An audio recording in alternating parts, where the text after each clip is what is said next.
Alright, working on a little scooter again today. And I have the actual motor that's going on there. I've been using just a mock-up motor, but matter of fact, there it is down there. I've been using that for mock-up, but this is the motor we're going to use. This is the swamp motor that was seized. The $5 swamp motor. And we got it all together. I did seat the valves and stuff. I didn't adjust them yet though. But we have this sitting on here, and Mike was here the other night, engine night, and he hooked up the clutch here. You go around here, maybe we'll get a better look at it. So that's all lined up, all ready to go. But we have a few adjustments, like right here.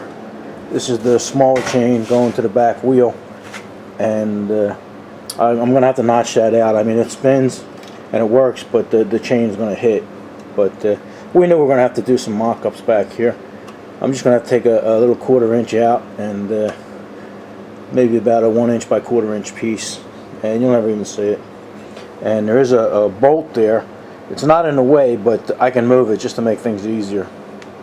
I'll show you that. And then I still have to hone this, so we can hone that. Once I hone that, we can actually put the engine together, because this is the crankshaft that was a little cattywampus, and we took it to Mike's house and straightened it out on his big lathe. And it's going to work perfect. Nothing wrong with it. So the engine is pretty much ready to go back together. I still have to take the front wheel off here and do a little body work on that, and that should be okay. And there's another modification we have to make here. You can turn this sideways. This thing's getting pretty heavy now with the motor on it and stuff. But right here, I see that bad glare there from the lights and the silver. But what the original factory did, they had a gusset plate here, probably to just reinforce this, plus to have a plate for the back wheel and everything like that. And it just so happens that our butt weld here ends right at the end plate here. So the only thing supporting that is the butt weld, and that'll probably be okay, because that's a good weld. I have no reservations about that.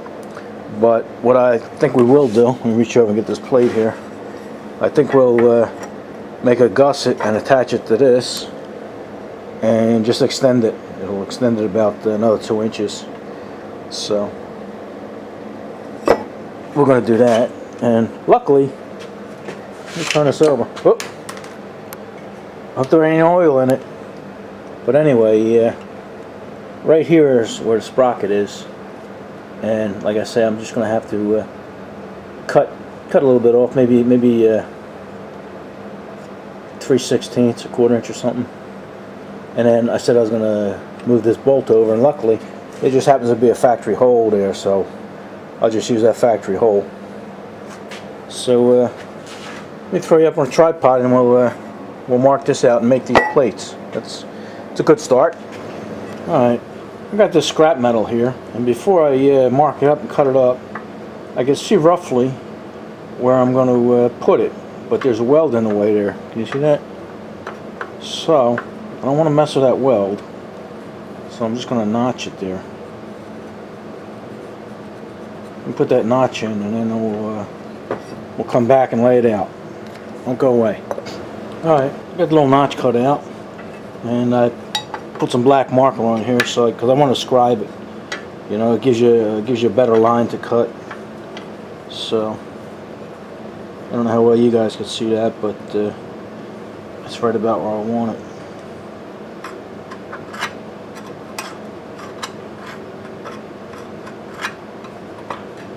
Okay. I don't know how well you can see that scribe mark, but I can see it well enough to cut. Alright, let's cut that out.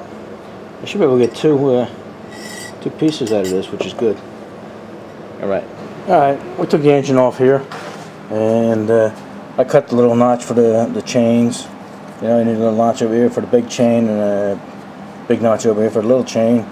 Drilled another hole. Where did we put that hole? Oh, this is upside down. Yeah, so that's that hole right there. And let's see what else we did. Alright, let me sit down here. Alright, I cut this piece here. Now I just got away from my welder, and we'll put that gusset in. And this gusset here I didn't finish yet. I got it shaped and I got it lined up here. Now I just have to trim the front there, you know, or where I have the little curve. I got to cut it back like this one. This one's already done.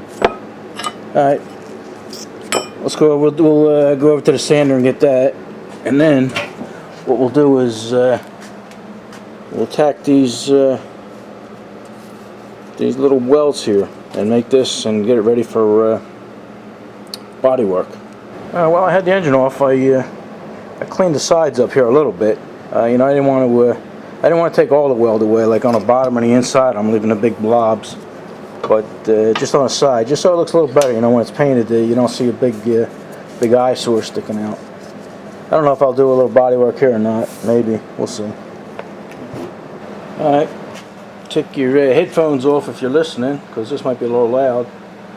All right, we cut off most of the stuff here, so just making a radius is no problem. I have to take a little off the top. That shouldn't be too much trouble. Yeah, these discs, they cut pretty good, especially when you get a new sanding disc on there. Then you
it's going to be under the scooter, but looks pretty good. Alright, I'm happy with that. They're just sitting on there now. I'm going to have to clean up this little area here, so Lil Dirtbike can come and just weld it and I'll have to play around. So both of them are looking good. Alright, let's move on to the wheel here. Let me take that wheel off and we'll do a little grinding on that. Alright, I'm using one of these flap discs, and I think it's a 40 grit. These take off material pretty fast, so you gotta be careful. Sometimes, you know, you just touch it and give it a little breeze like that, and you know it's done. So let's give it a try. I'll try and stay out of your way.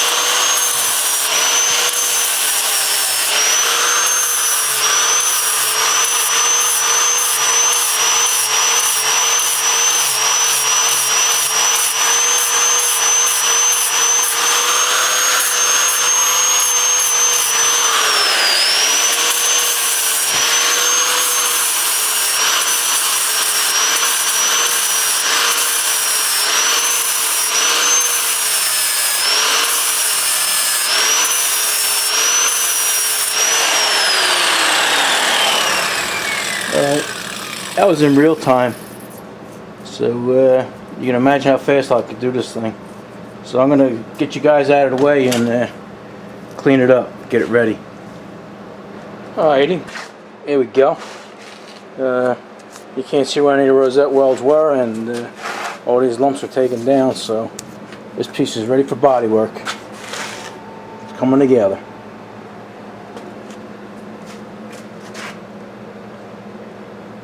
Alright, got a little time left on this video, so how about we take this apart and hone it out. Alright, take the clutch off there and a starter, flywheel, vacuum plate here. Like I said, this we were just using to mock up, but this is the engine we're going to use. Alright, and I'm going to replace the seal on this, but not right now.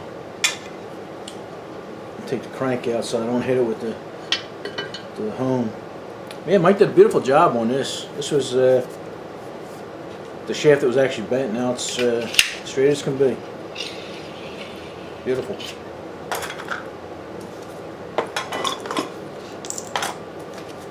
Alright, I think I'll leave the base on because that's not going to be in the way. So let me take you off the tripod. We'll look inside here, see what's going on. We don't have to take these out, but they're not hurting anything. Alright, yeah, this cylinder doesn't look too bad to me at all. Looks like it's a little honed, but it's not. I had to use some light sandpaper just to get some of the crud off so I can get that piston out. Remember that was seized in there? And what I'm gonna do, we're just gonna take the glaze off and the crud down there. I wiped it out and did the best I could. But there's no scoring or anything, you know. The cylinder seems to be in very good shape. I'm gonna use a ball hone. I usually use the stones, but most mechanics, they swear by these ball hones, so we'll give it a try, right? All right.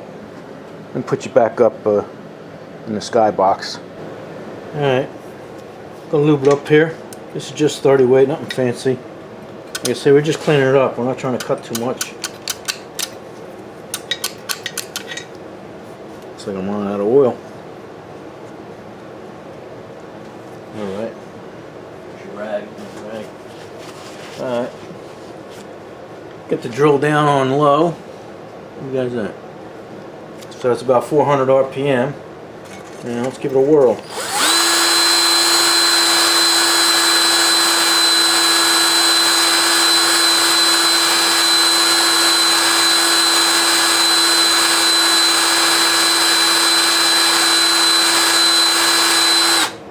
Okay, look at it.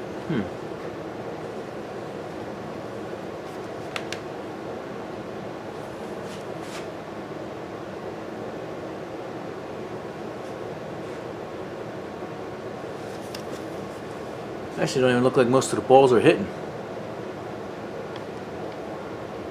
It's made in China, so must be good, right? Alright. Let me give it a little more and see what it looks like. Sit back. Alright, I tried it with this ball hone and I wasn't impressed. And I think it may have something to do with coming from China.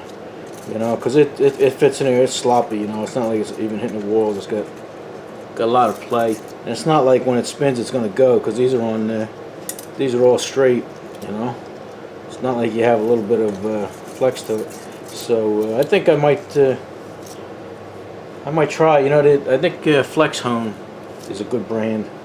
I'm not sure if they're made in America or not, but I had to revert back to the old stones, you know. And actually I only got 2 stones, and 1 stone here busted off, so it did a little bit. I don't know if you can see it, but actually came out pretty good. So I'm just gonna hone a little bit more and call it good. Like I said, there's really no bad scores or anything in the cylinder walls here. It's more or less just getting the crud and the fungus and the swamp gunk off of it. So let's give it a whirl. Not really taking up much, taking off any material. All right, hold on.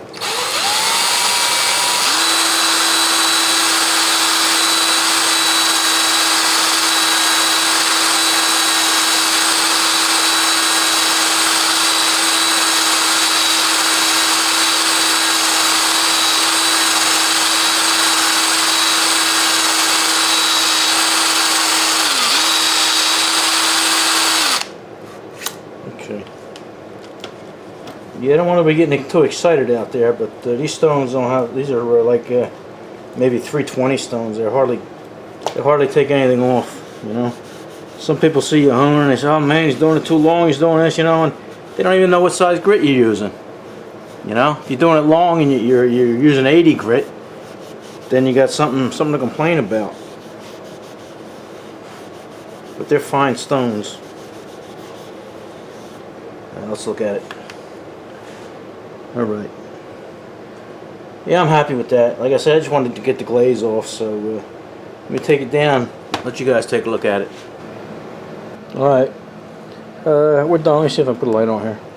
Alright, yeah, it looks like there's scarring and stuff, but it's not, you know, it's smooth. Even where there are lines, you know, there's scratches, not really grooves. And up top there are a couple pits, but I'm not worried about that. You know, you gotta remember this engine was in a swamp or something, and I think it's gonna be fine. Even if it blew a little smoke, that wouldn't bother me. I mean, it is what it is. I mean, we're gonna use it to push a little scooter and just tool around and have some fun. So I think it'll be okay. So it's about ready to go together. We'll put it together, and then all we have to do is adjust the valves, because when we cut the seats and everything, it changed everything around. So alright, I think you guys got about a 15-minute video here, a little longer, so we say we call it one, okay? Alright, enough of this.